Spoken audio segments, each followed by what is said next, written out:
Des virus qui se propagent brusquement, une grippe plus virulente que prévu, un grave accident dans une centrale nucléaire, une épidémie détectée trop tard. Lorsque des maladies se déclarent quelque part dans le monde, on fait appel à l'Organisation mondiale de la santé. Ici, des cellules de crise coordonnent des opérations transfrontalières pour sauver des vies.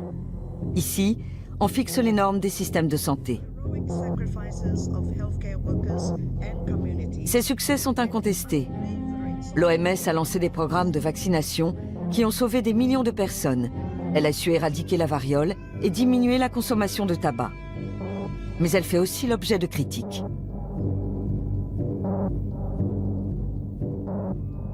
La survie de l'humanité dépend de cet organisme. On a besoin qu'il puisse fonctionner de manière optimale. Or, ce n'est pas tout à fait le cas. D'abord parce qu'il n'y a pas forcément les moyens qu'il faut, l'argent qu'il faut.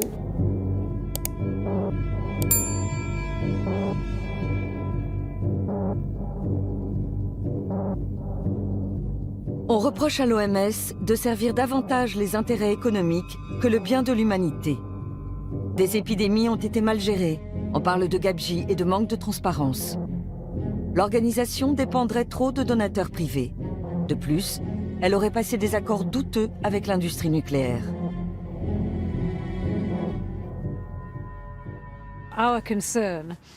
L'OMS, qui est l'autorité internationale en matière de santé, devrait être totalement indépendante de la filière nucléaire. Or, ce n'est pas le cas. L'OMS est sous-financée depuis des décennies. Mais le problème majeur, c'est qu'une grande partie des fonds dont elle dispose lui viennent d'une seule personne, Bill Gates. Si vous demandiez aux gens dans la rue, seriez-vous d'accord pour que l'OMS soit financée par une compagnie aérienne, un fabricant de nourriture industrielle ou toute autre entreprise de ce genre? Vous sentiriez-vous réellement en confiance? Ils seraient sans doute horrifiés. C'est pourtant bien ce qui se passe en ce moment. Les industriels influencent-ils les décisions de l'OMS? Un exemple récent, le glyphosate. Cet herbicide est utilisé dans le monde entier, en Europe et surtout ici, en Amérique du Sud.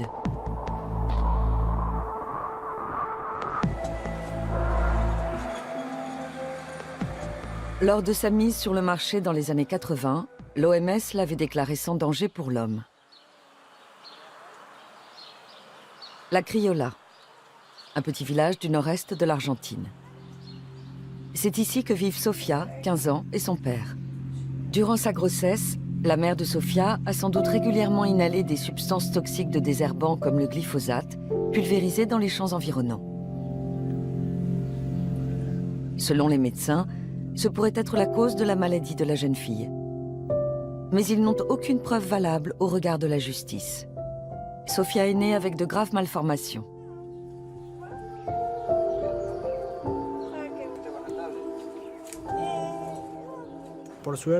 Heureusement, elle n'a encore jamais eu de problème avec le système de drainage qu'on lui a installé pour respirer. Mais on sait qu'il peut se défaire ou se boucher à tout moment. Elle n'arrive pas à coordonner ses mains et donc elle sait à peine écrire. À 15 ans, elle commence tout juste à y arriver. Pour tout ce qui concerne la motricité, elle est très limitée. Il lui faut de l'aide pour tout. Sofia vit seule avec son père. Sa mère les a quittés. Pour José, l'Organisation mondiale de la santé fait preuve d'une grande négligence en ne mettant pas la population en garde contre l'usage de pesticides tels que le glyphosate. Je n'ai pas très confiance dans les grands organismes comme l'OMS. Je sais que derrière, il y a des intérêts économiques. Je ne me fie pas à ce que dit l'Organisation mondiale de la santé. Pour moi, ce n'est pas une garantie.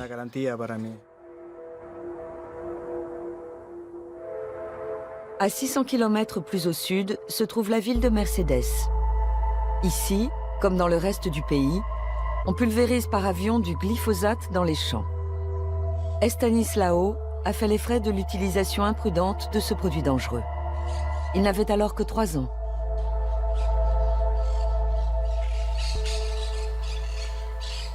Je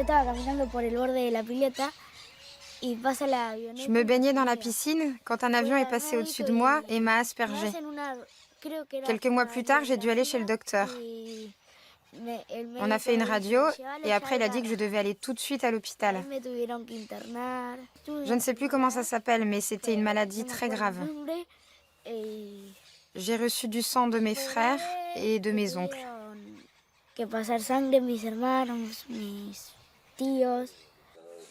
Estanislao a failli mourir d'une leucémie.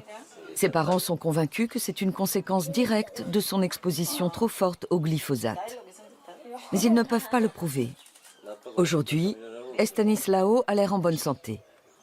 Seulement voilà, on continue à utiliser du glyphosate tout autour de la maison. On vend le glyphosate comme si c'était du caramel. Tout le monde peut en acheter 20 ou 30 litres.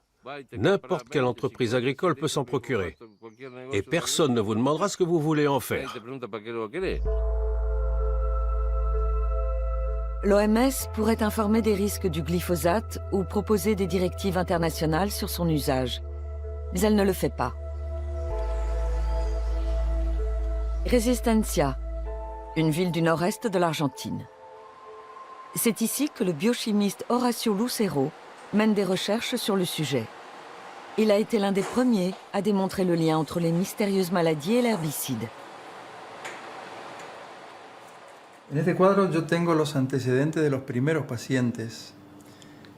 Ici, j'ai les données des premiers patients. Ils sont venus au laboratoire pour qu'on étudie leurs chromosomes.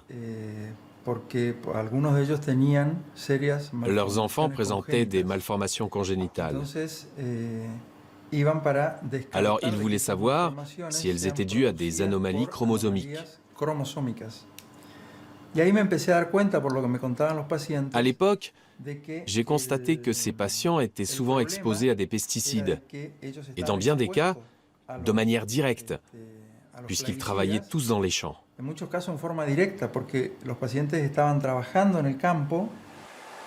Le chercheur était sans cesse confronté à des phénomènes inexplicables. Des jeunes femmes qui faisaient plusieurs fausses couches de suite, des enfants qui venaient au monde sans jambes ou avec des malformations de la tête. Quant au manque d'intérêt de l'OMS pour ces questions, il a une explication toute simple. Les organismes de ce type sont fortement soumis aux pressions de l'industrie. Ceci explique cela. Ils ne s'expriment publiquement sur un problème que lorsque les preuves sont vraiment accablantes et que les études sur le sujet sont si nombreuses qu'ils ne peuvent plus garder le silence. Sans quoi, ce serait le scandale. Le glyphosate ne concerne pas seulement les Sud-Américains. En Europe aussi, il est utilisé abondamment. Le Bund, Association de protection de l'environnement à Berlin. Heike Moldenhauer, directrice du service de génie génétique, travaille sur le glyphosate depuis les années 90. Pour elle, il est clair que les décisions de l'OMS sont influencées par les lobbyistes. On a eu un très bon exemple de l'influence des industriels sur l'OMS en 1994, soit 2 ans avant la mise sur le marché de soja génétiquement modifié et tolérant au glyphosate.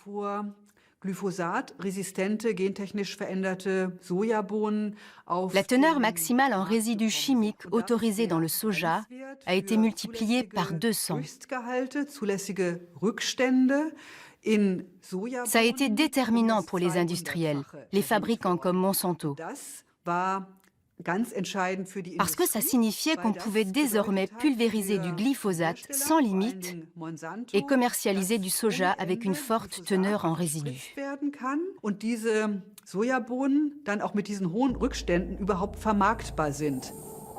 Si la teneur maximale autorisée en résidus n'avait pas été relevée, Monsanto aurait eu du mal à vendre ses produits et perdu beaucoup d'argent. Le groupe ne réagit pas aux critiques dont il est la cible. Officiellement, il n'a versé que de modestes contributions à l'OMS dans les années 90. À l'époque, les activités des lobbies qui représentaient ses intérêts ont éveillé les soupçons. Ils ont versé 90 000 $ de dons, ont eu directement accès à l'OMS grâce à leur accréditation et ont demandé un statut officiel. Mais il est impossible de prouver leur influence.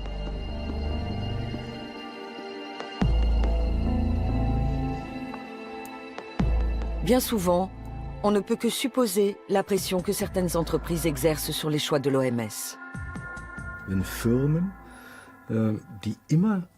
Quand des entreprises, dont l'objectif est évidemment de réaliser des profits, de vendre des marchandises, pèsent sur les décisions de l'OMS, ça crée une porte d'entrée. Et là, il faut tirer la sonnette d'alarme. Mais cette influence peut aussi s'exercer indirectement, par le biais des gouvernements qui défendent les intérêts de sociétés domiciliées sur leur territoire. En septembre 2016, il apparaît clairement que les responsables politiques font pression sur l'OMS et ses commissions pour soutenir leurs économies nationales. Aux États-Unis, un membre du Congrès dénonce le financement de l'Agence de recherche sur le cancer par les autorités sanitaires américaines. Malgré les controverses, les démentis et les incohérences, l'Agence pour le cancer reçoit une aide substantielle provenant de l'argent des contribuables. Pourquoi cette critique?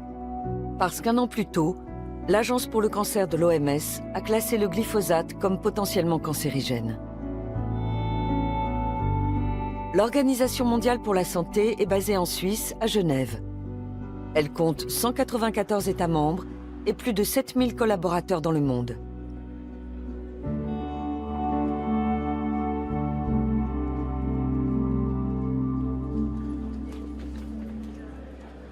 L'OMS est sous-financée.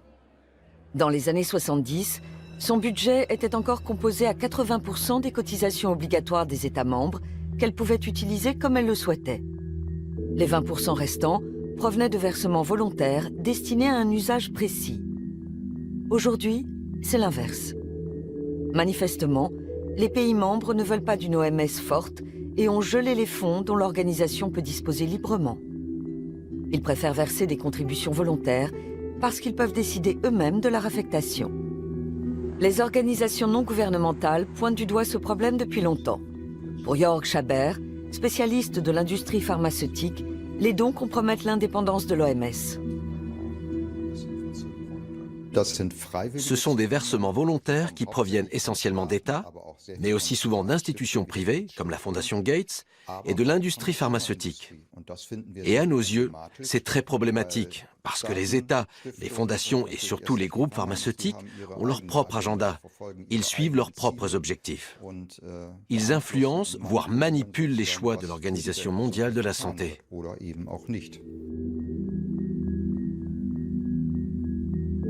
Exemple, la grippe porcine H1N1. L'OMS a déclaré la pandémie en 2009, une décision contestée, tout comme les médicaments préconisés à l'époque. Thomas Gebauer, expert en santé publique, estime qu'il est urgent de réformer l'OMS. Pour lui, la gestion du virus H1N1 montre que les décisions prises à Genève doivent être plus transparentes.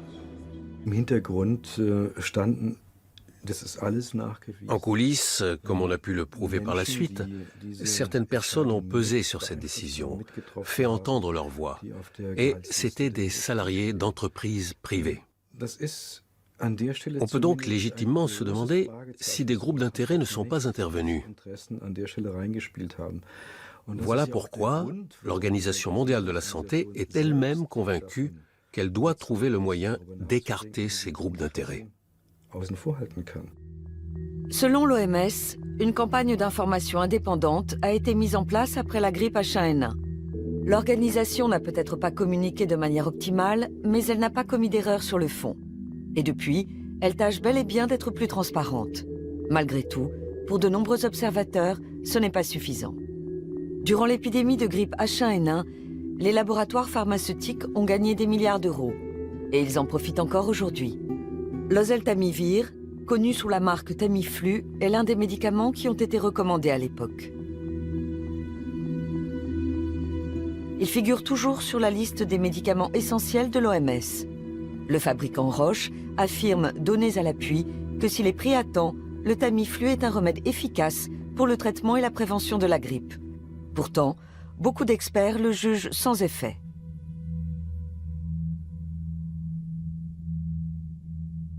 L'OMS nie être vulnérable au lobby, comme on le lui reproche.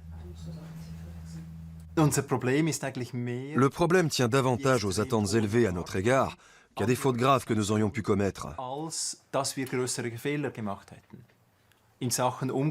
S'agissant des relations avec le secteur privé, nous n'avons pas commis d'erreurs notables. Mais les attentes sont tellement fortes qu'on nous soupçonne d'avoir pu en faire.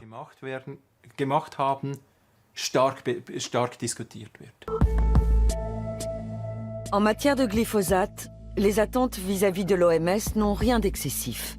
Beaucoup demandent juste un positionnement clair. Comme Corinne Lepage, ancienne ministre de l'Environnement. Elle se bat depuis des années contre l'utilisation du glyphosate, souvent vendu sous la marque Roundup. En France, le Roundup est le premier polluant de nos rivières. Il se retrouve en quantité importante dans les poissons et même dans le corps des gens, puisque vous avez vu qu'il y a une analyse qui a été faite de députés européens qui ont du glyphosate dans leur corps à je ne sais combien de fois la dose maximale autorisée pour l'eau potable. 48 députés européens se sont soumis à un test d'urine. Chez certains, la concentration en glyphosate était 25 à 35 fois supérieure au seuil toléré dans l'eau potable. Si en Europe, on n'a pas décelé de maladies comme en Amérique du Sud, on trouve pourtant des résidus du pesticide presque partout, dans la viande, dans le miel et même dans la bière.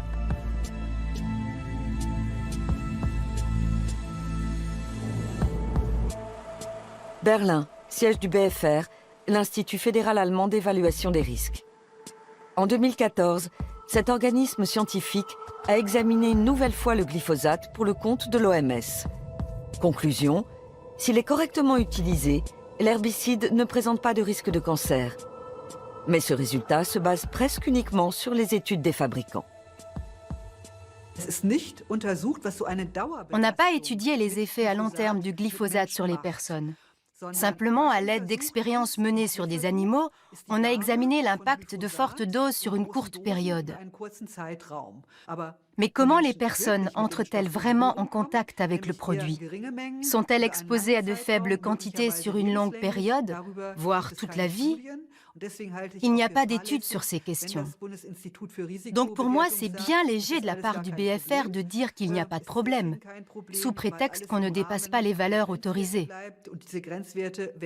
Contrairement à ce qu'on pourrait croire, l'existence de ces seuils n'apporte aucune garantie. En mars 2015, l'Agence de recherche sur le cancer de l'OMS reconnaît que le glyphosate est probablement cancérigène. Peu après, une autre commission de l'organisation déclare le pesticide sans danger. Pour de nombreux experts, cet avis a été influencé, car deux membres importants de la commission en question travaillent aussi pour un groupe de pression, l'ILSI.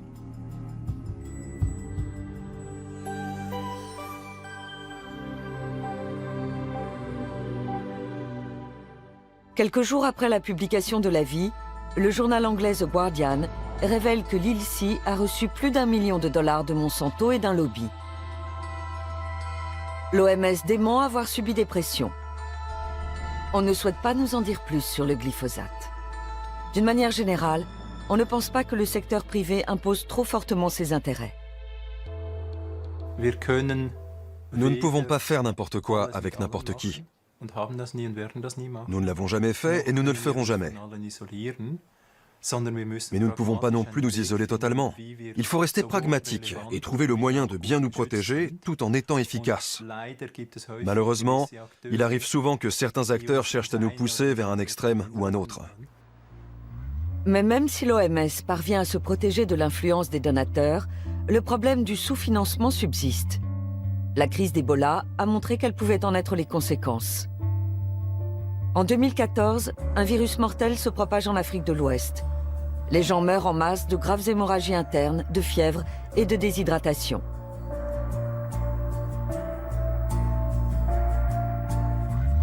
Tancred Stoeb, de Médecins sans frontières, était alors en mission en Sierra Leone. En juin, notre association a déclaré que le virus Ebola était hors de contrôle. Mais il a fallu attendre jusqu'en août pour que l'OMS fasse le même constat. Au début, l'OMS nous a reproché de semer la panique, de tirer la sonnette d'alarme pour quelque chose qui n'était pas si grave que ça. Pendant des mois, Médecins sans frontières a organisé l'aide d'urgence et envoyé jusqu'à 4500 collaborateurs sur le terrain. Mais de nombreuses vies auraient sûrement pu être sauvées si la communauté internationale et surtout l'OMS avaient réagi plus tôt. Ebola a fait plus de 11 000 morts.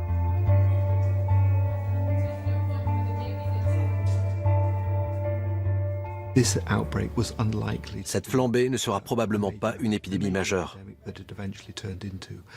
C'est bien ce que nous avons dit et nous nous sommes trompés.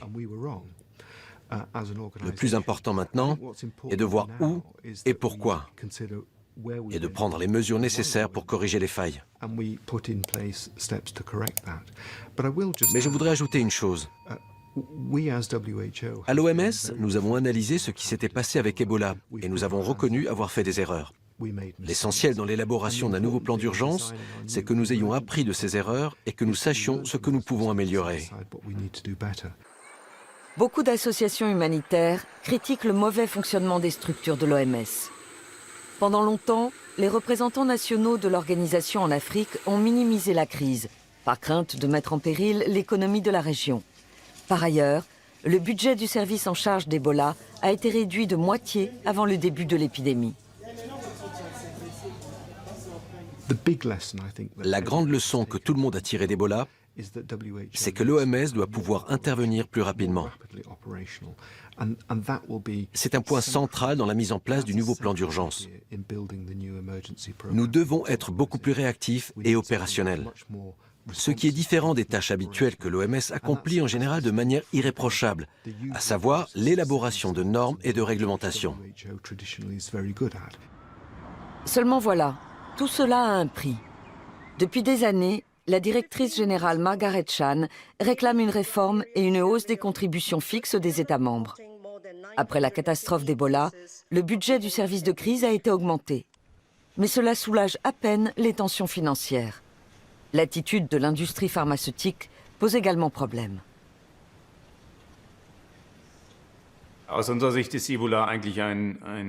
Ebola est un exemple très révélateur de toutes ces maladies connues depuis longtemps mais qui ne sont pas étudiées. Il n'y a pas de vaccin ni de médicaments contre Ebola. Il existe au moins une douzaine de maladies tropicales négligées, comme on les appelle. Certaines sont célèbres, comme la tuberculose, contre laquelle on n'a créé pratiquement aucun nouveau médicament depuis des décennies. L'une des explications est que ça touche souvent des populations pauvres, qui vivent bien loin de tout marché lucratif. Ce qui n'incite pas les laboratoires pharmaceutiques à entreprendre des recherches pour trouver des remèdes. Tous les jours, la tuberculose tue plus de 4 900 personnes dans le monde. Elle refait aussi son apparition en Occident. L'entrée des pays d'Europe de l'Est dans l'Union européenne a entraîné une hausse du nombre de cas. De plus, certains réfugiés sont porteurs de la maladie.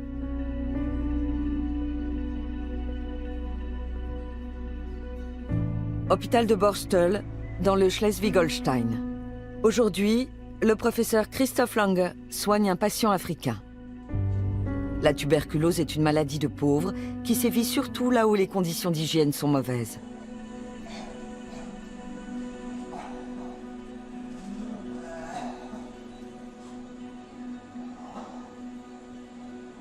Tant que la prévention en matière de santé ne sera pas améliorée dans les pays d'origine, il sera difficile de vaincre la maladie.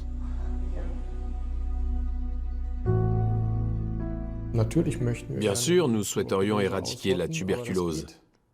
Mais vu la situation migratoire actuelle, ce n'est pas possible. L'OMS serait bien inspirée de faire un peu moins de clientélisme pour les pays riches qui sont moins touchés. Et dans la zone européenne, par exemple, elle devrait inciter davantage les pays riches à venir en aide aux pays pauvres d'Europe de l'Est. En 2014, l'OMS a lancé la campagne End TB.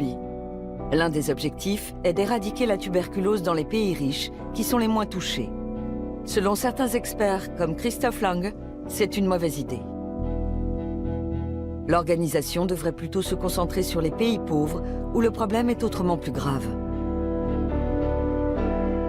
On ne nous accorde une interview que par Skype. Mario Raviglione, directeur du département Halte à la tuberculose, ne comprend pas cette critique.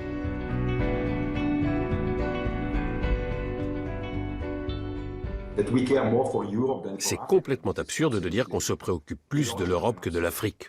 On est tout à fait conscient du fardeau que représente la tuberculose. Depuis que la tuberculose a ressurgi en Europe, deux nouveaux médicaments ont vu le jour, la bédaquiline et le délamanide, un marché important pour l'industrie pharmaceutique. L'OMS les a très vite inscrits sur la liste des médicaments essentiels. Ils ne peuvent toutefois être pris que sous surveillance médicale. Jörg Schaber trouve cette décision précipitée.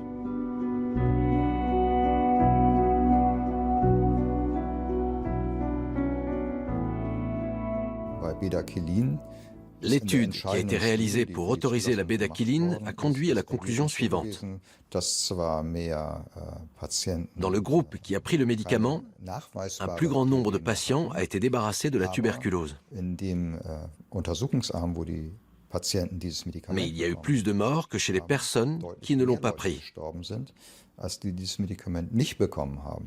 En ce qui concerne le délamanide, on ne sait pas encore très bien s'il est vraiment efficace. Autrement dit, s'il permet de sauver davantage de malades. Même le fabricant de bédaquiline signale un taux de décès plus élevé dans le groupe traité et indique que ce médicament ne doit être pris qu'en dernier recours et sous étroite surveillance. Le fabricant de délamanide affirme, lui, que son produit réduit la mortalité s'il est bien utilisé. L'OMS recommande-t-elle deux médicaments à l'efficacité douteuse? Mario Raviglione est favorable à leur prescription. Selon lui, il n'y a pas d'alternative.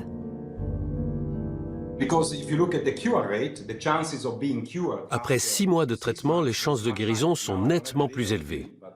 Je n'ai pas les chiffres sous la main, mais c'est de l'ordre de 20%.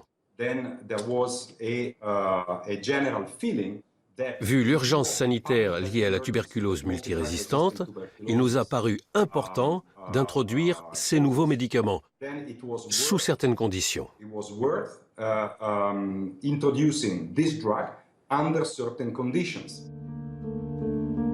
Mario Raviglione a défendu l'idée d'inscrire la bédaquiline sur la liste de l'OMS en avançant cet argument. Le fabricant de bédaquiline a fait don d'environ 30 millions de dollars de médicaments. Davantage de patients peuvent ainsi en bénéficier. Peu après leur introduction, la bédaquiline et le délamanide ont posé des problèmes. Une première résistance est apparue. Le cas a été publié en 2015 dans 2 prestigieuses revues spécialisées. C'est la première fois que j'entends parler d'une résistance à la bédaquiline et au délamanide. Ceux qui disent ça parlent de choses auxquelles ils ne comprennent rien. Peu après l'interview, un revirement surprenant se produit. Nous envoyons les articles à Mario Raviglione, qui nous répond « Il n'y a aucune raison de mettre en doute les résultats des laboratoires allemands et suisses cités dans les 2 articles. »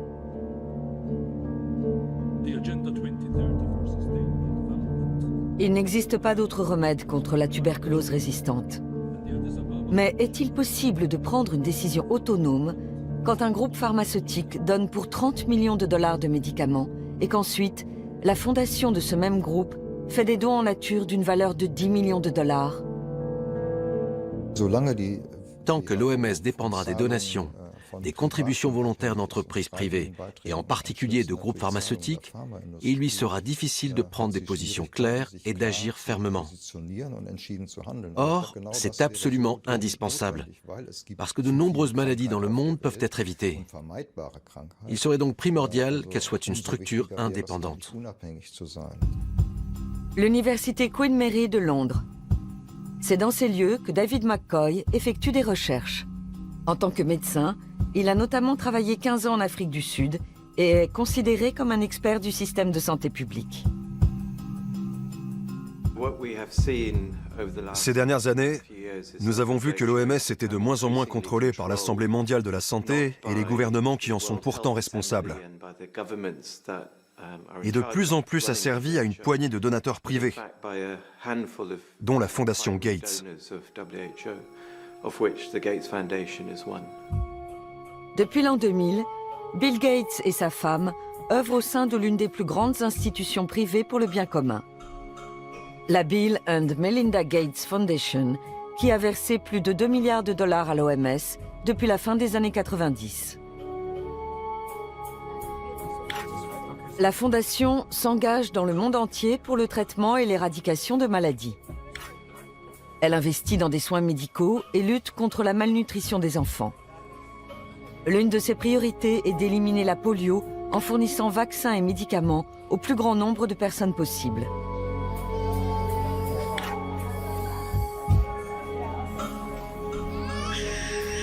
En 2010, Bill Gates a lancé l'opération La décennie des vaccins. L'OMS a suivi. Un an plus tard, l'homme d'affaires annonçait fièrement devant l'Assemblée mondiale de la santé que l'objectif était atteint. La vidéo circule toujours sur Internet. À la fin de la décennie, chaque pays sera doté d'un système de distribution lui permettant de garantir que chaque enfant ait accès au vaccin. En 1999 déjà, par un don de 750 millions de dollars, Bill Gates a initié la création de Gavi, l'Alliance du vaccin, un partenariat public-privé auquel participent entre autres l'OMS, l'UNICEF, la Fondation Gates et l'industrie pharmaceutique. Le but est de vacciner les enfants des pays en voie de développement et de lutter contre les maladies infectieuses.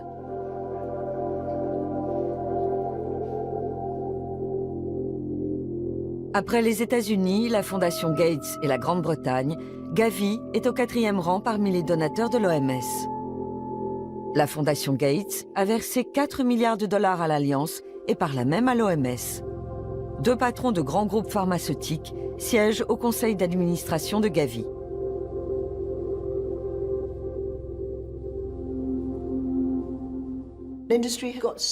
Les industriels sont déjà tellement puissants et ils cherchent à réduire le pouvoir de l'OMS.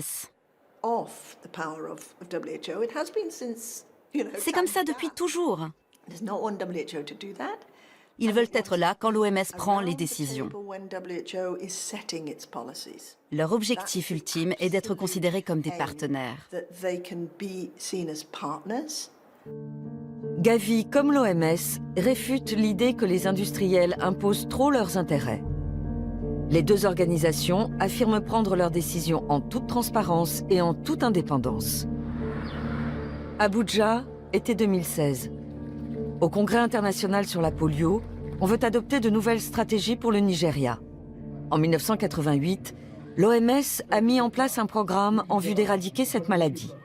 À l'époque, on recensait 350 000 cas dans le monde, contre seulement 74 en 2015. Un succès éclatant.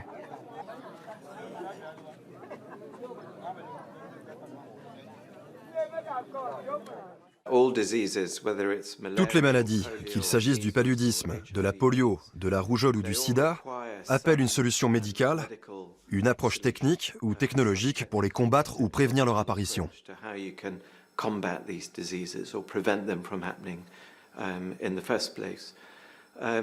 Mais il est tout aussi important de savoir que presque toutes ces maladies trouvent leurs racines dans les conditions de vie sociale, économique et environnementale. 2 tiers des Nigérians vivent dans une pauvreté extrême. Environ 35% n'ont pas accès à l'eau potable. Beaucoup meurent de maladies infectieuses. L'OMS a fort à faire dans ce pays. Pour comprendre l'importance d'améliorer les soins médicaux, il suffit d'aller à l'hôpital de Bori, dans le delta du Niger. Ici, on manque de tout. La salle d'opération et l'ensemble des équipements auraient besoin d'être totalement rénovés. Le docteur Paul Biralo dirige l'établissement. Il travaille 24 heures sur 24, mais ça ne suffit pas.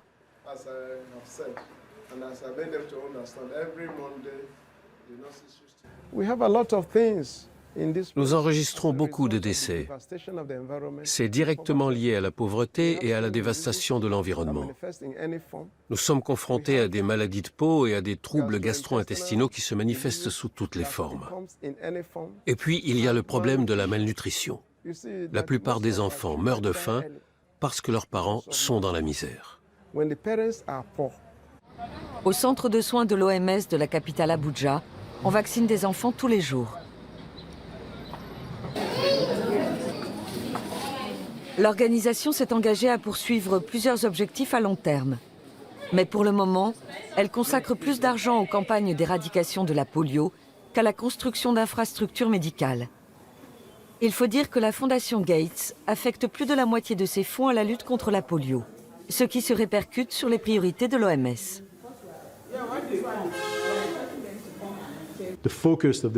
Le programme de lutte contre la polio a effectivement pour but d'éradiquer le virus. Il ne vise pas à construire un système de santé. En même temps, je dirais que le personnel contribue largement aux objectifs d'immunisation et de santé publique. Mais la priorité n'est pas de créer des infrastructures sanitaires, c'est vrai. L'accent étant mis sur les campagnes de vaccination, il reste moins de moyens pour d'autres actions. Avec une eau propre et une alimentation suffisante, on pourrait pourtant sauver plus de vies sur le long terme.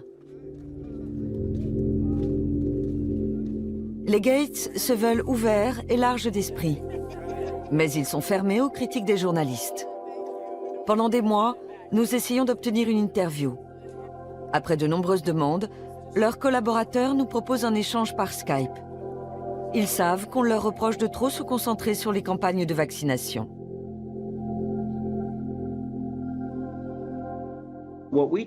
Nous essayons toujours de prendre les mesures les plus efficaces.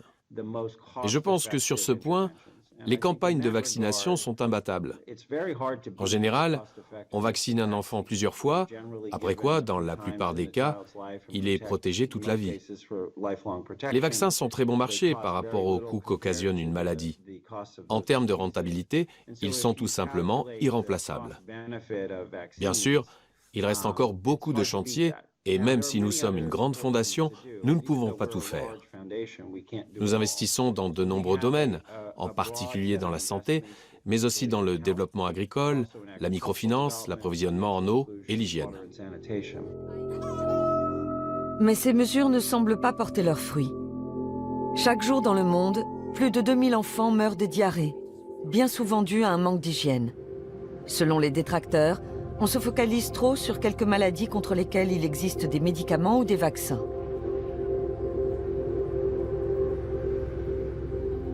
Dans le delta du Niger, on peut voir combien la santé de la population dépend de ses conditions de vie. Depuis les années 60, des entreprises internationales et nigérianes y extraient du pétrole.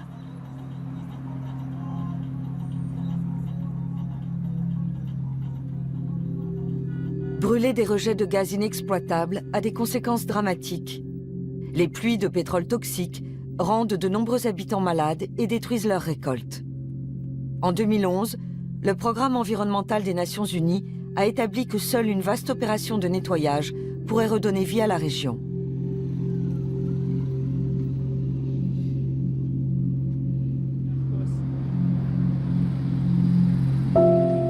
Le village de Kana, à l'embouchure du Niger. Les Blancs s'aventurent rarement jusqu'ici, et en général, quand ils le font, c'est uniquement pour tirer profit du pétrole. Chaque visite suscite malgré tout l'espoir que les choses vont enfin bouger.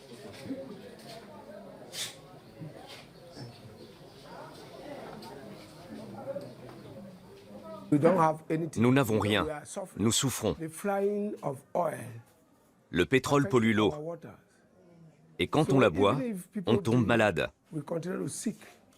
Ici, beaucoup de gens ont des problèmes de santé. J'en ai enterré plus d'un. À Kana, personne n'a jamais entendu parler de l'Organisation mondiale de la santé, ni de la Fondation Gates. Pendant longtemps, les habitants du delta du Niger ont vécu de la pêche et de l'agriculture. L'extraction de pétrole a détruit leurs moyens de subsistance. Alors aujourd'hui, presque tous les villageois se mettent en marche pour nous montrer la pollution de la région.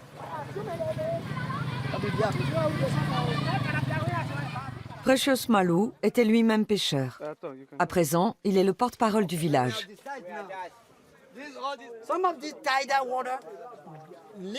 Ce cours d'eau est relié à nos sources d'eau potable. Il pollue notre eau. On est bien obligé de la boire parce qu'on n'a pas d'autre approvisionnement ni de système de traitement. Et toute cette eau contaminée se retrouve dans notre estomac. À la saison des pluies, la majeure partie du pétrole est emportée. Mais on en trouve toujours des traces. C'est du pétrole.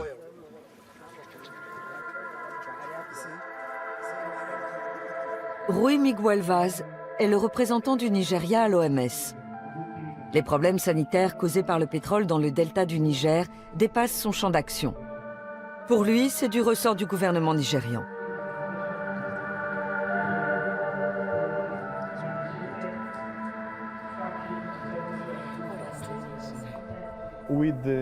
Avec les moyens dont nous disposons, nous ne pouvons pas tout faire. Nous devons fixer les priorités. Notre mission principale était de faire reculer la polio dans ce pays. Le grand souci de nombreux habitants du delta est de ne pas mourir de faim. Or, le poisson et les crustacés périssent à cause du pétrole. Certains pipelines fuient et contaminent la région. Selon les compagnies pétrolières, la pollution est surtout due au vol et au sabotage. Elles promettent néanmoins de réparer les dégâts ou prétendent l'avoir déjà fait. Amnesty International et la population locale démentent. On ne sait pas ce qu'on va devenir. Pour ceux d'entre nous qui sont encore en vie, qu'est-ce qui va se passer? On s'en remet à la grâce de Dieu et aux bienfaiteurs qui entendront peut-être notre histoire.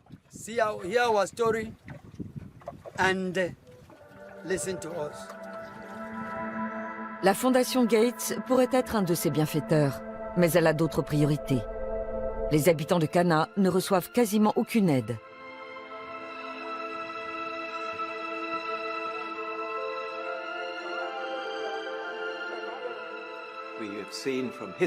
L'histoire nous a montré que la santé publique s'était améliorée avant tout grâce au progrès social, au renforcement de la démocratie et de l'équité économique. S'il y a bien une chose qui ferait avancer la santé dans le monde, ce serait une redistribution des richesses. Ce n'est visiblement pas la préoccupation de la Bill and Melinda Gates Foundation. Au contraire, elle gagne de l'argent avec des entreprises qui sont soupçonnées de détériorer les conditions de vie de nombreuses personnes. Dans sa déclaration d'impôt, la Fondation doit indiquer comment elle place ses fonds. Bill et Melinda Gates en sont les administrateurs. Le politologue Thomas Kuchenmeister a regardé ces investissements de plus près.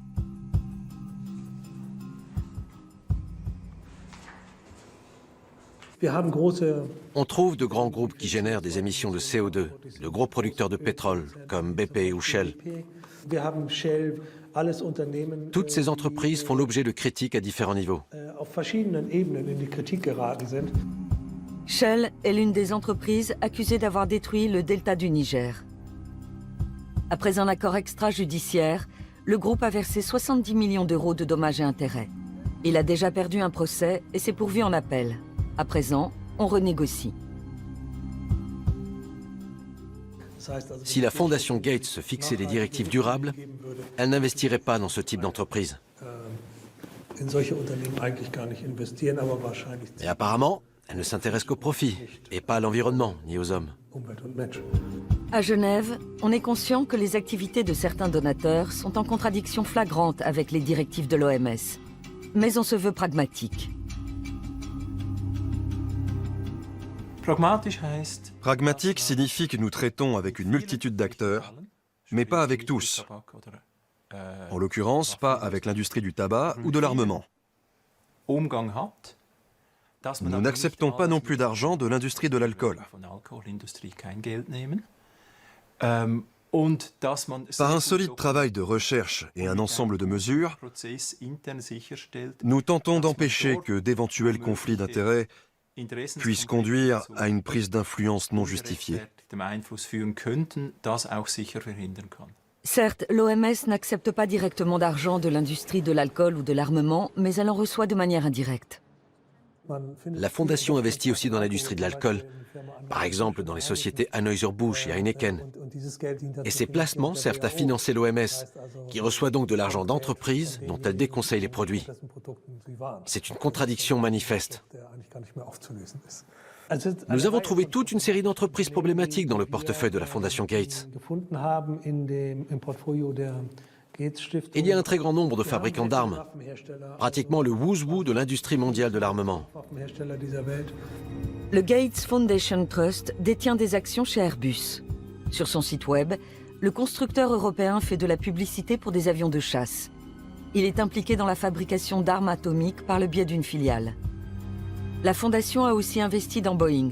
Dans des films publicitaires diffusés sur Internet, le groupe américain montre qu'il construit des avions de transport de passagers, mais aussi des jets de combat F-15. Les F-15 de Boeing sont vendus entre autres à l'Arabie Saoudite. Or, l'Arabie Saoudite utilise actuellement ces appareils dans le conflit au Yémen pour larguer des bombes à sous-munitions qui sont interdites par le droit international. Les sommes investies dans les avions de chasse, le pétrole et l'alcool sont minimes par rapport à d'autres placements. Mais pour les opposants comme Thomas Kuchenmeister, ça ne change rien à la contradiction de fond. La Fondation Gates affirme n'investir que dans les entreprises dont les activités ne sont pas egregious, néfastes, comme celles qui opèrent dans le secteur du tabac ou au Soudan. En outre, les investissements seraient totalement indépendants, puisque gérés à part. Mais est-ce vraiment dissociable ?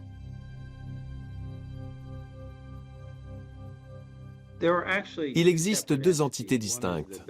La Bill and Melinda Gates Foundation, l'association de bienfaisance dans laquelle je dirige le programme de développement mondial, et le Bill and Melinda Gates Trust qui gère les investissements. Personnellement, je n'ai pas connaissance des placements effectués par cet organisme et je ne prends pas part à ces décisions. Donc je ne suis pas vraiment en position de parler en son nom. Après l'interview, nous demandons à nouveau pourquoi le Trust investit dans des entreprises d'armement et des compagnies pétrolières. Mais nous n'obtenons pas de réponse. Nous sollicitons aussi l'avis de l'OMS. On nous informe par écrit qu'une évaluation des risques est en cours pour empêcher une prise d'influence inappropriée. Selon nos interlocuteurs, un financement provenant de la Gates Foundation ne serait pas problématique. En janvier 2016, plus de 30 ONG du monde entier se réunissent à Genève pour réclamer plus de transparence et d'indépendance de la part de l'OMS. Elles craignent que l'influence de l'industrie devienne encore plus forte.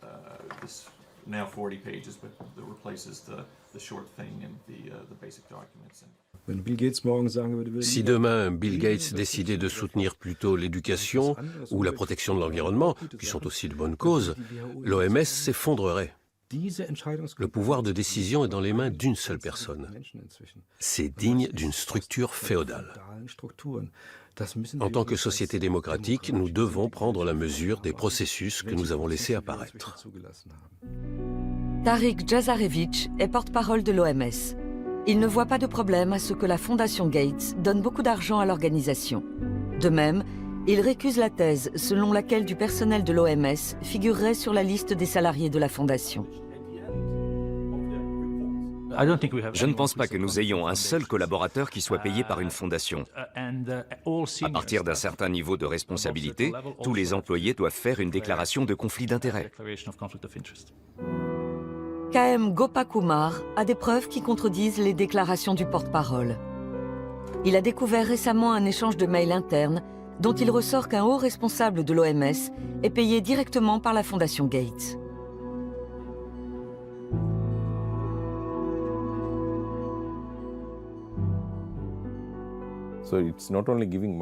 La Fondation ne se contente pas de faire des dons.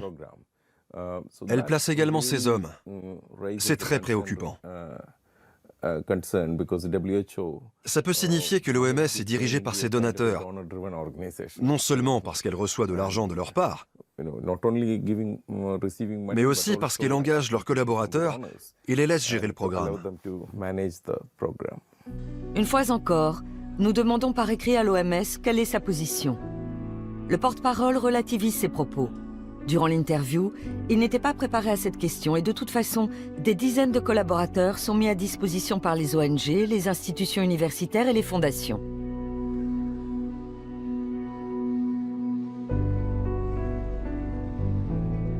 James Love a ses entrées dans la politique genevoise et dispose de nombreuses informations internes. Lui aussi voit d'un œil critique l'évolution de l'OMS.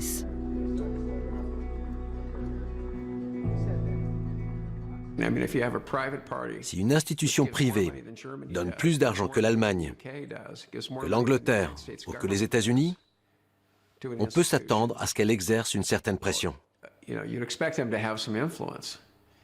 Il serait naïf de croire le contraire. Souvent, les gens ne voient pas ce que ça implique, ni quels sont les objectifs de la Fondation Gates. Il faut bien se rendre compte que les collaborateurs de Gates ne viennent pas sans arrière-pensée. Ils ont une idée bien précise de ce qu'ils veulent faire. Chris Elias, le porte-parole de la Fondation Gates que nous avons joint par Skype, ne comprend pas ces critiques. Nous nous considérons comme un partenaire de l'Organisation mondiale de la santé. Nous reconnaissons que l'OMS est régie par ses États membres à l'Assemblée mondiale de la santé. Et nous essayons d'ajuster notre aide au budget qui est voté tous les 2 ans à cette Assemblée. À l'Assemblée générale, l'OMS fixe ses objectifs et ses stratégies. Lors de la dernière session en mai 2016, l'accent a été mis sur la protection contre les conflits d'intérêts et une prise d'influence inappropriée. En examinant la composition du personnel de la Gates Foundation, on voit combien l'industrie, les fondations et l'OMS sont étroitement imbriqués. Selon l'ONG AgraWatch, plusieurs cadres de l'OMS ont travaillé au préalable pour le fabricant de glyphosate Monsanto. Il existe aussi des liens avec l'industrie pharmaceutique. La déclaration d'impôt de 2014 fait apparaître les investissements dans ce secteur.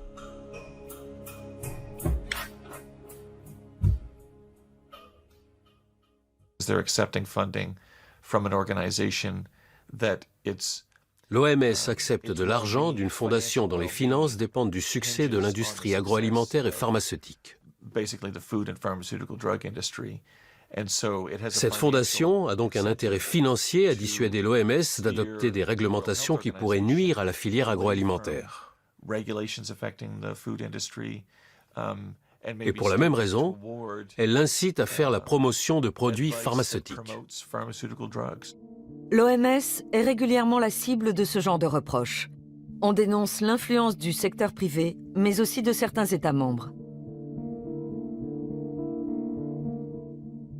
Le positionnement de l'OMS sur les munitions à l'uranium et l'énergie atomique en est la parfaite illustration. Les armes à l'uranium appauvri sont composées de déchets de l'industrie nucléaire et utilisées pour détruire des chars, par exemple lors de la guerre en Irak ou dans les Balkans.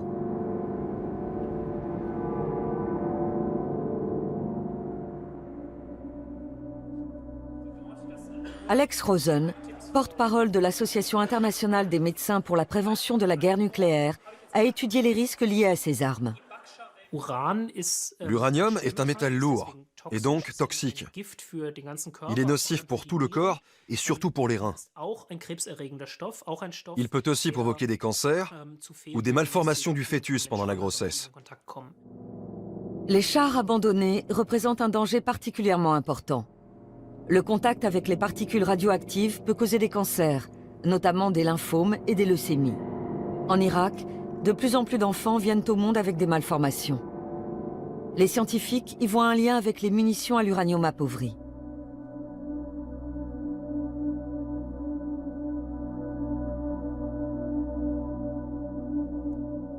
Le Kosovo, au cœur de l'Europe. 17 ans se sont écoulés depuis les guerres de Yougoslavie. Ici, plus de 10 tonnes de munitions à l'uranium appauvri ont été larguées par l'OTAN et cela a longtemps été tenu secret. Peu après le début du conflit, beaucoup de soldats italiens sont tombés malades et sont morts. L'OTAN a alors admis utiliser des munitions à l'uranium, tout en précisant qu'elles étaient sans risque si elles étaient manipulées correctement. L'OMS a elle aussi déclaré la fin de l'alerte. Les personnels en bonne santé peuvent être envoyés dans les zones exposées à l'uranium appauvri sans avoir à craindre de conséquences pour leur santé. L'OMS reconnaît que l'uranium peut être nocif pour la santé, mais n'estime pas que la radioactivité des munitions à l'uranium appauvri soit cancérigène. Elle s'appuie en cela sur les déclarations d'autres organisations des Nations Unies. Pour certains scientifiques, c'est une erreur.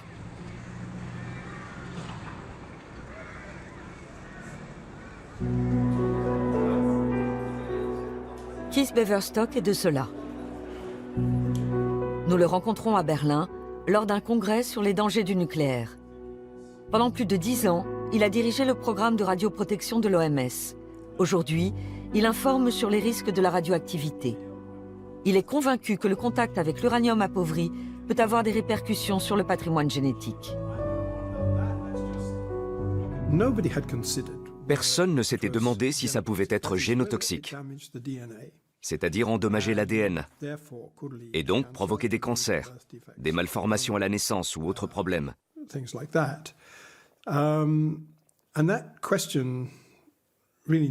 Il fallait absolument tirer cette affaire au clair. Alors j'ai décidé de réaliser une étude avec quelques collègues. L'OMS a refusé de la publier.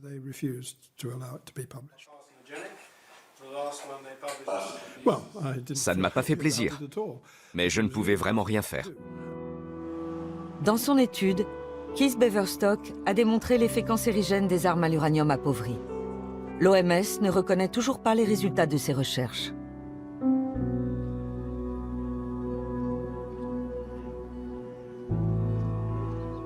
Des études scientifiques indépendantes sont absolument nécessaires. Nos confrères en Serbie et au Kosovo nous signalent régulièrement une hausse sensible des cas de cancer et d'autres maladies dans les régions exposées aux radiations. Des soldats français aussi sont tombés malades à leur retour du Kosovo. Comme Ludovic Akaries, mort peu de temps après. Son père, Alain, tente de surmonter son deuil. Mais il revient sans cesse aux nombreux documents qu'il collecte depuis des années sur l'impact des armes à l'uranium appauvri.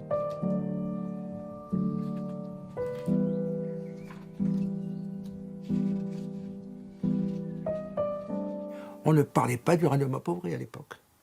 Donc moi, il n'y a pas de renseignements et tout. Ben, j'ai dit c'est la fatalité, c'est le sort, c'est le mauvais sort, et c'est arrivé, c'était son destin. Bon.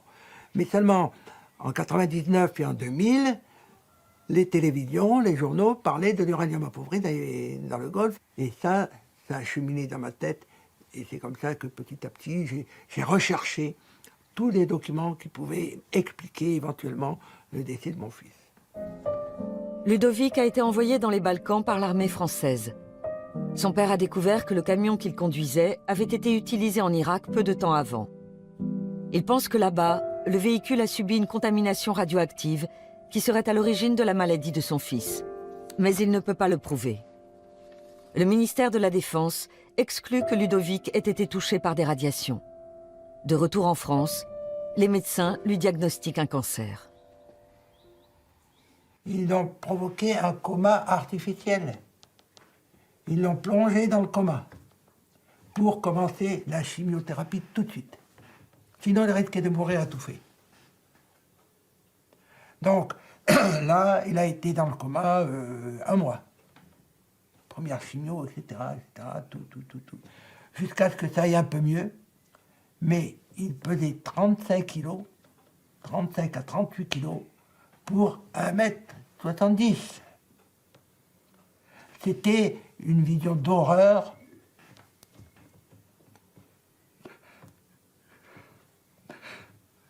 Comme les images qu'on a pu voir à la libération des camps de prisonniers nazis. C'était un squelette. Il ne tenait plus debout.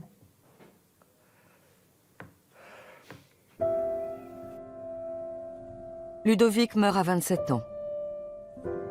Dans l'armée italienne aussi, de mystérieux décès surviennent. Salvatore Vacca est le premier à succomber d'une leucémie. Valérie Mélis, Fabio Maniscalco et Luca Seppe connaissent le même sort. Le ministère italien de la Défense accordera des dommages et intérêts pour un montant total de 30 millions d'euros. D'après l'ONG Osservatorio Militare, plus de 300 soldats italiens ont été victimes des munitions à l'uranium appauvri.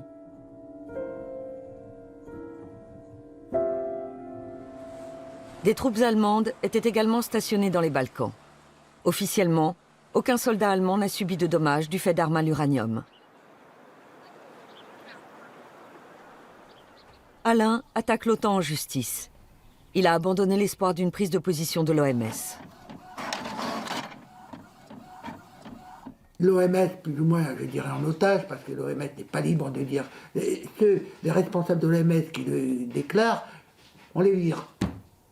Même à l'OMS, qui est pourtant l'Organisation mondiale de la santé, qui donc est responsable au premier rang, au premier titre de la santé des populations mondiales, n'est pas libre de dire ce qu'elle veut dire, et ce qu'elle pourrait dire et ce qu'elle devrait dire. Lors de l'Assemblée plénière des Nations Unies en 2008, l'OMS a remis en cause l'existence d'un lien entre la mort des soldats et l'utilisation d'armes à l'uranium appauvri. Elle a promis une nouvelle étude qui n'est toujours pas parue à ce jour.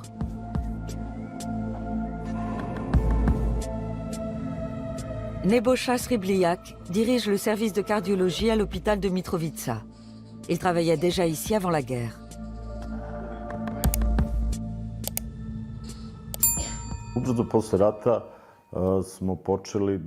À la fin de la guerre, nous avons constaté une hausse inquiétante du nombre de décès par cancer du poumon. Ce qui était intéressant pour nous sur le plan scientifique, c'est que les patients étaient beaucoup plus jeunes qu'avant la guerre. Jusque-là, les personnes qui déclaraient la maladie étaient en général plus âgées. C'est ce qui nous a incités à entreprendre d'autres recherches. En analysant les résultats, nous avons découvert que la majorité des patients avaient souvent séjourné dans les zones contaminées avant de tomber malades.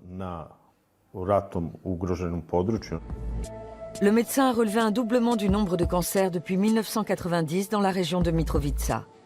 Selon d'autres experts, ces études ne sont pas probantes.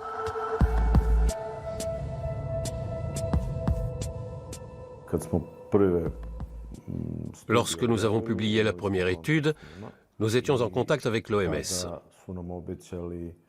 Nous nous attendions à ce qu'elle nous soutienne dans nos travaux. À l'époque, j'ai proposé que l'OMS, qui est une organisation très puissante, tente de résoudre ce problème. J'ai eu droit à des promesses, mais je n'ai jamais obtenu de véritable réponse. Nous voici à 500 km plus au nord, en Bosnie. Ici aussi, on a eu recours à des munitions à l'uranium appauvri, mais en quantité bien moindre qu'au Kosovo. Durant les bombardements, l'usine d'armement de Hadjichi, près de Sarajevo, a été la cible de tirs d'armes à l'uranium appauvri. Ziad Fazlagic dirigeait alors l'entreprise.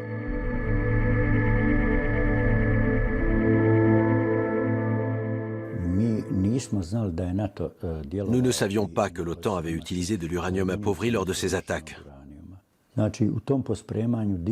Au cours des travaux de déblaiement, les ouvriers ont même joué avec les munitions. Ça faisait de jolies étincelles quand ils les jetaient.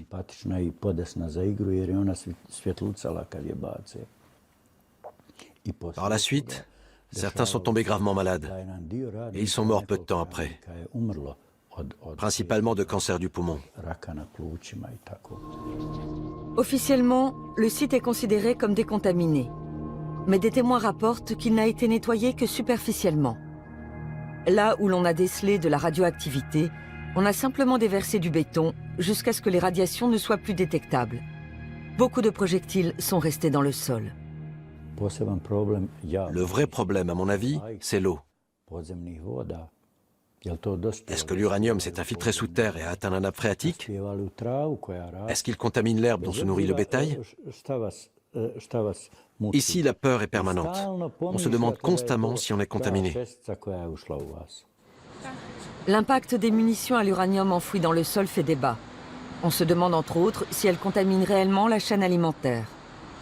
Toutes ces questions pourraient être élucidées, mais cela ne semble pas intéresser la communauté internationale.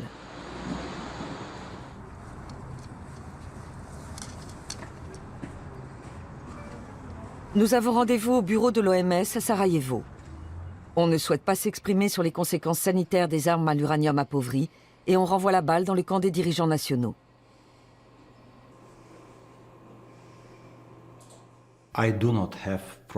Je n'ai pas vraiment d'informations à ce sujet.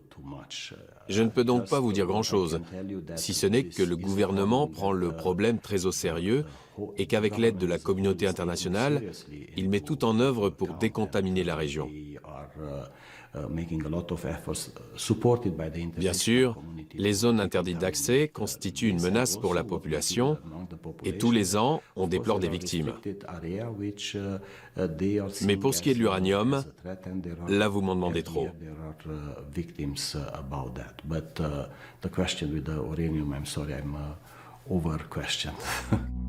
Le représentant du pays suit la ligne officielle de l'OMS. Manifestement, l'uranium appauvri est un sujet qui fâche. Tous les 2 ans, l'Assemblée générale des Nations unies adopte une résolution sur l'interdiction des armes à l'uranium. Lors du dernier vote en 2014, la Grande-Bretagne, les États-Unis, Israël et la France étaient contre. L'Allemagne s'est abstenue pour la première fois. Pourtant, depuis la guerre en Irak, les scientifiques attirent l'attention sur les dommages sanitaires causés par les munitions à l'uranium appauvri. On estime que les troupes britanniques et américaines en ont déversé 30 tonnes dans la région. Depuis, le nombre de cancers et de malformations y a augmenté de façon anormale.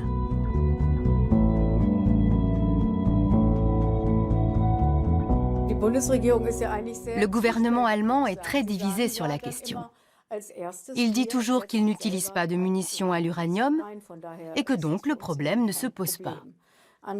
En même temps, il s'en remet à l'OMS, que tout le monde voit comme une organisation indépendante. Et c'est bien ça le problème. Tout ce que je peux dire, c'est que tant que l'OMS agira de concert avec l'OTAN et les pays occidentaux les plus influents qui utilisent ces armes, il faudra rester en alerte. Au siège genevois, les requêtes concernant les munitions à l'uranium appauvri ne sont pas autorisées. Pendant des mois, nous demandons une entrevue avec la directrice générale, Margaret Chan, en vain. Nous échangeons plus de 30 mails avant d'obtenir une interview avec des attachés de presse et des experts. Mais peu de temps avant le tournage, on nous informe que toute question sur les armes à l'uranium appauvri est exclue.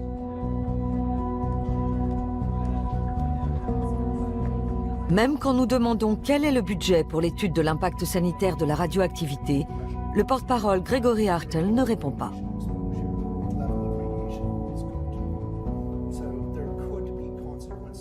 Je n'ai pas de chiffres. Vous ne pouvez pas dire combien d'argent vous donnez à chaque service? Non. Le porte-parole explique qu'une étude sur l'impact sanitaire des munitions à l'uranium appauvri est en cours.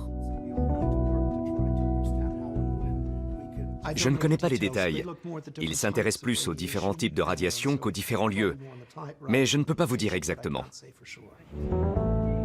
Comment se fait-il que l'OMS semble occulter la question des armes à l'uranium? Pourquoi un tel aveuglement?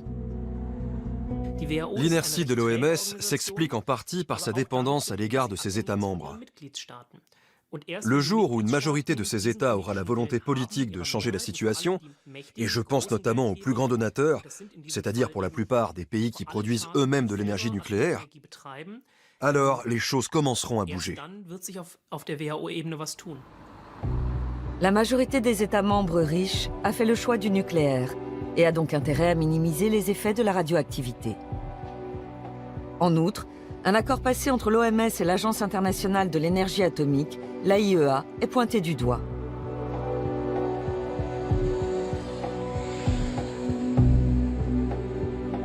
Corinne Lepage fait partie des détracteurs.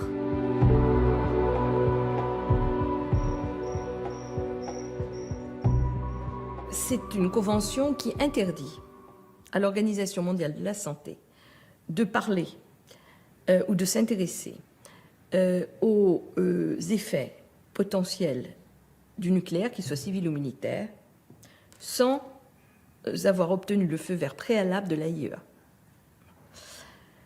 C'est extrêmement grave, parce que ça veut dire qu'on subordonne la santé publique, et donc les conséquences sanitaires liées à l'utilisation du nucléaire, à l'intérêt de l'industrie du nucléaire.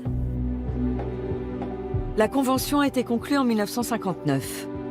Sur cette base, l'AIEA peut demander de garder le secret sur les résultats de recherche qui vont à l'encontre de ses intérêts. Sa mission est de promouvoir l'énergie nucléaire. L'agence est financée par les cotisations des pays membres. Les dons qui lui sont versés librement ne sont pas rendus totalement publics.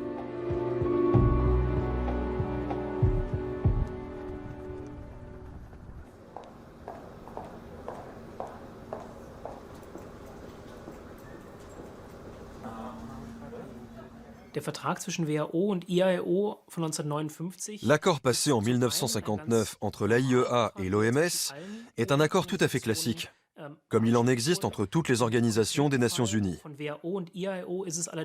En même temps, il s'agit d'un traité léonin.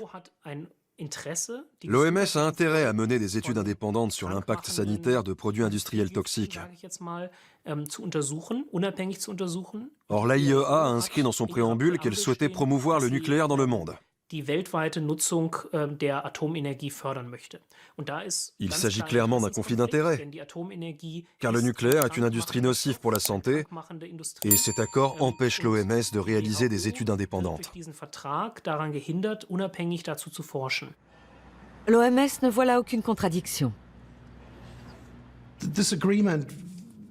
Cet accord est vraiment d'un autre temps. Il n'a plus aucune signification.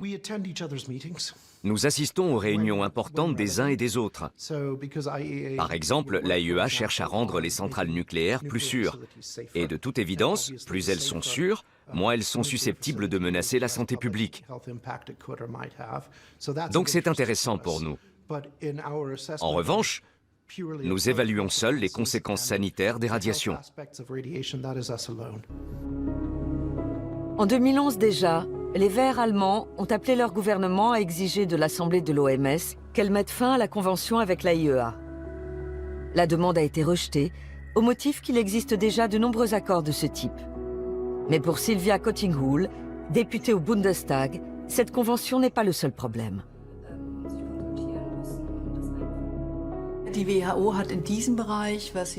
Si l'OMS veut réaliser une étude scientifique sur les dommages liés aux radiations, elle n'a pas suffisamment de moyens pour le faire en toute indépendance.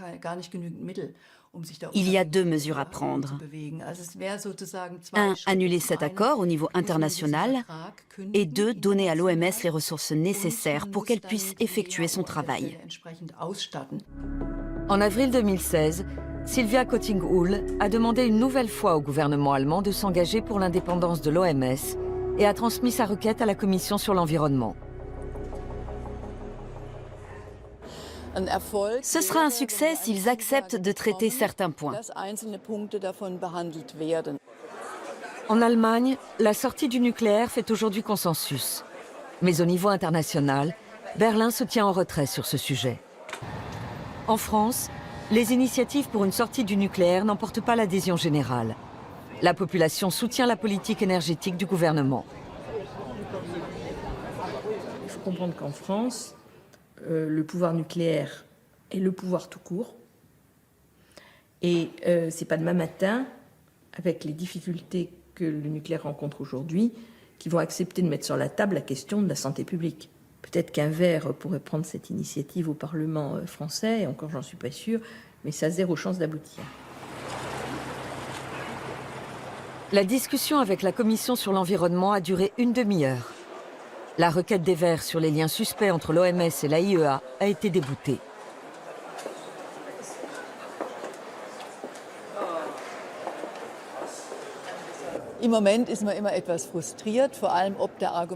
Sur le moment, on est toujours un peu frustré.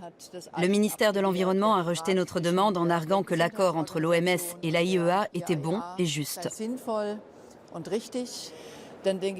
me dis que c'est aberrant, mais au fond, ça en vaut la peine.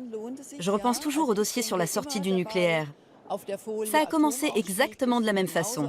Personne ne croyait qu'il était possible de sortir du nucléaire, mais simplement en étant persévérant, ça a fini par se faire. Comme on dit si bien, la politique est un travail de longue haleine.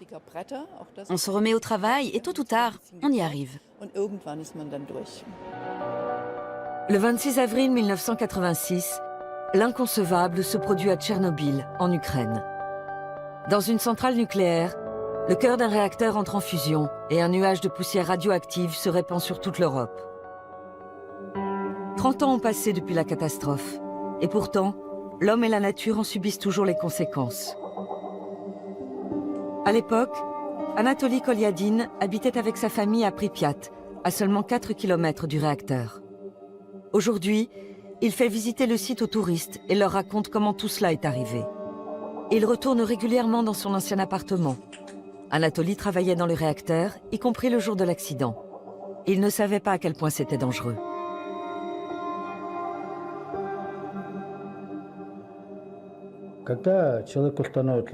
Quand les gens ont commencé à se sentir mal, à avoir des vertiges et des nausées, on a compris qu'ils avaient été exposés à plus de 100 röntgen. Mais les premiers jours, on n'avait même pas de compteur Geiger. La population n'a pas été informée des dangers des radiations. Les évacuations en masse n'ont commencé qu'une semaine après l'explosion. Aujourd'hui, Anatoly est inapte au travail. Mais il a eu de la chance, il a survécu. Beaucoup de ses amis et collègues sont morts.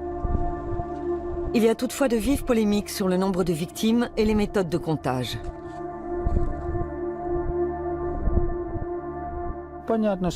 On sait que les gens qui sont morts en avril, en mai, à la clinique numéro 6, là-bas, celle pour les victimes de radiation, ont été comptabilisés. Tous les autres sont prétendument morts d'autre chose. Ce système de comptage des victimes et de statistiques est tout simplement abject, injuste et mauvais.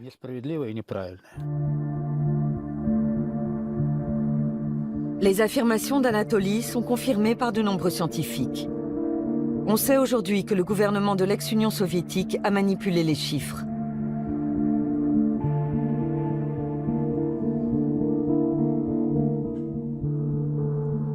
Une école maternelle abandonnée, à quelques kilomètres du réacteur. Ici, l'étendue de la catastrophe est toujours perceptible. Certains affirment que le nombre de victimes a été minoré par l'URSS, mais aussi par l'OMS.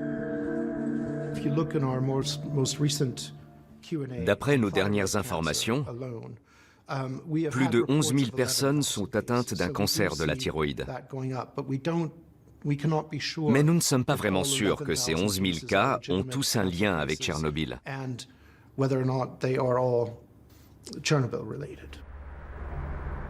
De nombreuses études montrent que le bilan est nettement plus lourd.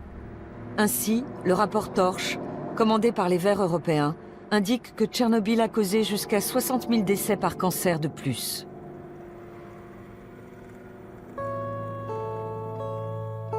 Cet hôpital pour enfants, situé à quelques kilomètres de Kiev, accueille la 3e génération de victimes de l'accident nucléaire.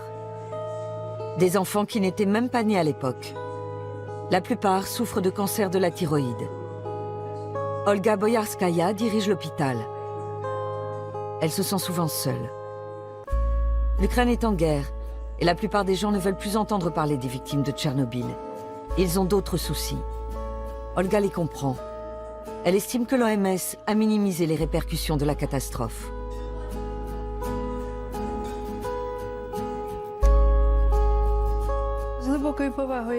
J'ai beaucoup de respect pour l'OMS. Mais si les membres de cette organisation venaient passer 5 ans ici, alors la situation changerait.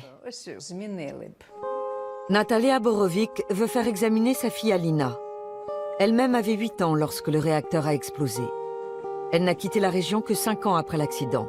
Entre-temps, elle a dû se faire retirer la thyroïde.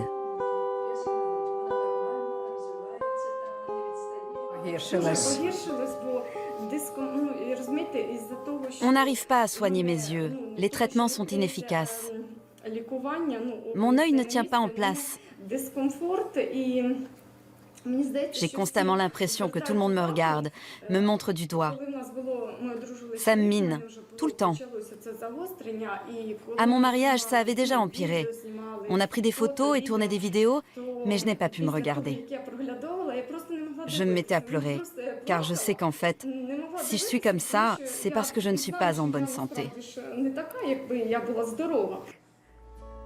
Alina a l'air en forme, mais sa mère vit dans la peur qu'elle aussi tombe malade.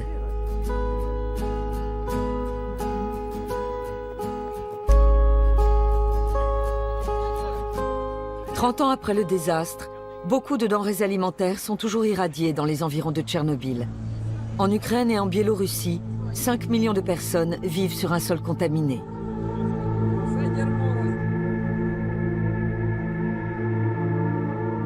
Oleg et Sergueï sont nés à Ivankiv et la forêt les préoccupe. Elle est contaminée et pourtant on continue de la brûler. Les riverains respirent donc de la fumée radioactive. Et avec les cendres, on fertilise les champs, si bien que des particules irradiantes pénètrent dans les légumes. Les gens deviennent imprudents. Si l'OMS les mettait davantage en garde contre les risques qu'ils courent, ils feraient peut-être plus attention. Oleg est convaincu qu'aujourd'hui encore, les habitants sont malades à cause de Tchernobyl, comme sa fille. Ma fille est née à 27 ans. Et en ce moment, elle est à l'hôpital. Elle attend un bébé. Et elle est hospitalisée.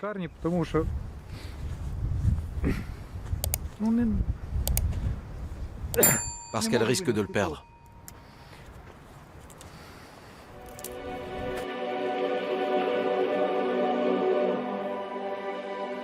Depuis Tchernobyl, les médecins de la région constatent une augmentation du nombre de bébés morts-nés. Ils pensent que c'est une conséquence des radiations, mais ne peuvent le prouver. Le cimetière d'Ivankiv a été aménagé il y a 30 ans, peu après l'accident du réacteur. Sergueï est physicien, mais aujourd'hui, il tient surtout le rôle de chef de village. Nous connaissons la politique de l'OMS et de l'AIEA. Nous connaissons aussi les dirigeants ukrainiens qui nient l'ampleur des répercussions de Tchernobyl. Venez ici, comptez les tombes de ces 30 dernières années et ramenez le chiffre aux 10 000 habitants. Voilà la réponse scientifique à l'allégation selon laquelle Tchernobyl n'aurait pas d'impact sur la santé humaine. Visiblement, l'OMS ne veut pas éclaircir la situation. Son analyse est difficile à comprendre. Ce qu'il faut bien voir, c'est que l'impact psychologique et social est bien plus important que le nombre de cancers. C'est de loin la conséquence la plus grave de l'accident.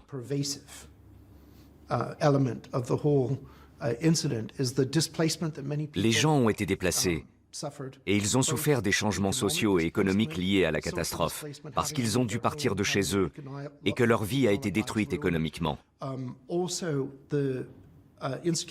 Et puis le fait de ne pas savoir si on est tombé malade à cause de Tchernobyl, c'est quelque chose qui peut vous ronger. La catastrophe a évidemment des répercussions psychologiques, mais cela n'explique pas le nombre colossal de cancers.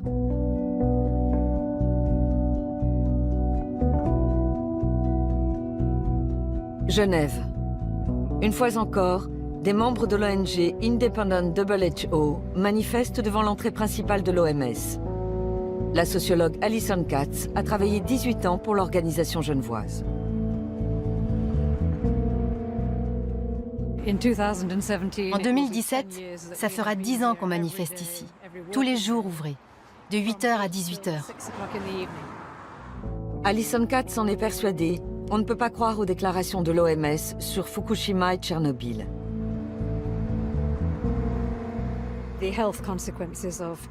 Les conséquences sanitaires de Tchernobyl ou d'autres activités nucléaires, qu'elles soient militaires ou industrielles, ne sont pas connues de l'opinion publique, parce qu'elles ont été dissimulées par les plus hautes instances institutionnelles et internationales. La raison en est que toute information sur les effets négatifs de ces activités constitue une menace importante pour l'industrie nucléaire. L'OMS devrait agir en toute indépendance. C'est l'autorité internationale en matière de santé et elle devrait être totalement indépendante de la filière nucléaire. Or, ce n'est pas le cas. En 2003, le Forum des Nations Unies sur Tchernobyl, organisé par l'AIEA et l'OMS, a suscité de grands espoirs. On attendait des éclaircissements. Les opposants déplorent qu'à l'époque, comme aujourd'hui, aucun travail scientifique n'ait été réalisé sérieusement et que les conséquences de la catastrophe nucléaire aient été minimisées. Les données brutes sont là. Mais l'objectif est, si possible, de refermer le dossier de Tchernobyl et de tourner la page, pour que l'industrie nucléaire ne pâtisse plus de cette tare. Car c'est une grosse tare. On aurait pu tirer des enseignements, y compris l'OMS, des nombreuses erreurs qui ont été commises pendant et après l'accident. Mais apparemment, c'est l'inverse qui s'est produit. Japon, mars 2011. Les 3 réacteurs de la centrale atomique de Fukushima entrent en fusion après un violent séisme.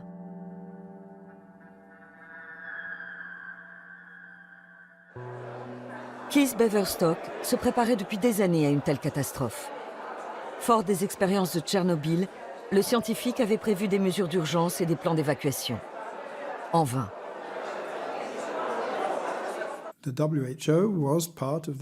L'OMS a participé à une commission internationale dirigée par l'AIEA.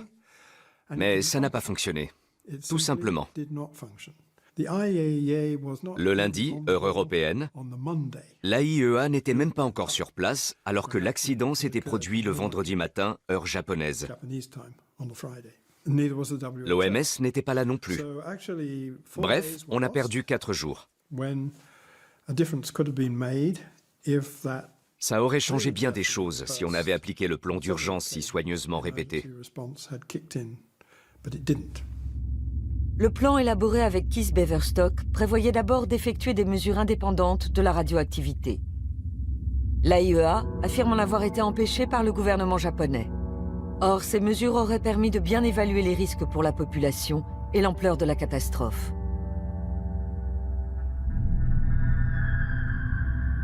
En principe, l'OMS devrait diligenter sans plus attendre des études indépendantes, puisqu'elle est censée agir pour la santé de tous et rester scientifiquement neutre et irréprochable.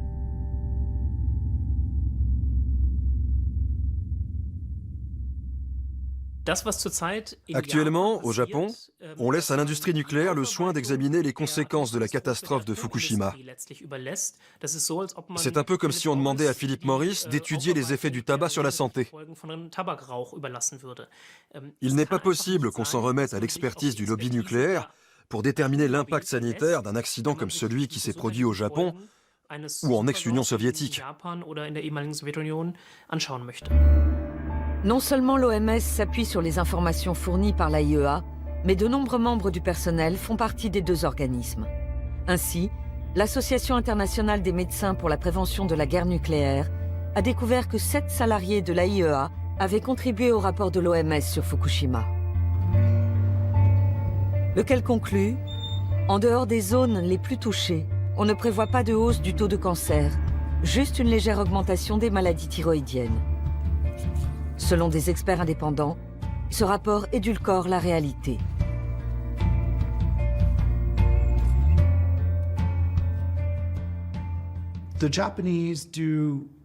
Les Japonais réalisent énormément de dépistage et ils ont décelé beaucoup de cancers de la thyroïde.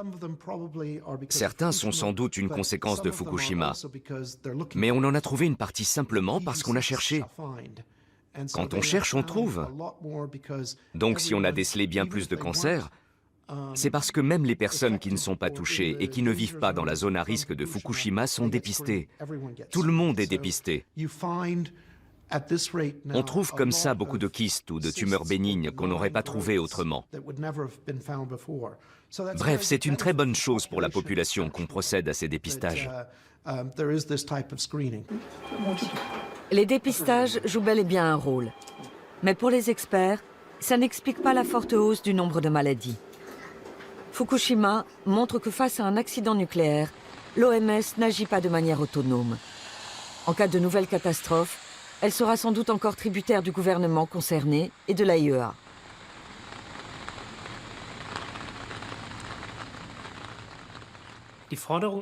Dans une situation comme celle de Fukushima, nous demandons clairement à l'OMS de remplir son rôle d'instance indépendante et d'étudier l'impact sanitaire de la catastrophe en toute neutralité, sans subir de pression de l'industrie nucléaire qui est responsable de ce qui est arrivé. En matière de nucléaire, les choses ne sont pas près de changer à l'OMS. Mais il existe des projets de réforme dans d'autres domaines. Les catastrophes comme Ebola devront être gérées plus efficacement et les dons utilisés de manière plus transparente. En outre, les salaires du personnel ne devront plus être payés par des institutions privées. Reste à savoir si cela suffira à endiguer l'influence des industriels. L'OMS pourrait plafonner le montant des contributions qu'elle reçoit de chacun de ses donateurs, pour éviter qu'un seul d'entre eux ait trop d'influence. Il me paraît essentiel de reconnaître l'importance et la nécessité d'une organisation qui s'occupe de la santé dans le monde et des problèmes transnationaux. Tout ça ne peut être géré qu'à une échelle internationale. Donc on a absolument besoin d'un organisme comme l'OMS. Nous avons besoin d'une OMS qui serve réellement l'intérêt public. Mais l'OMS n'est toujours pas parvenue à imposer une hausse des contributions obligatoires à ses membres. Il est donc peu probable qu'à l'avenir, elle puisse être vraiment indépendante.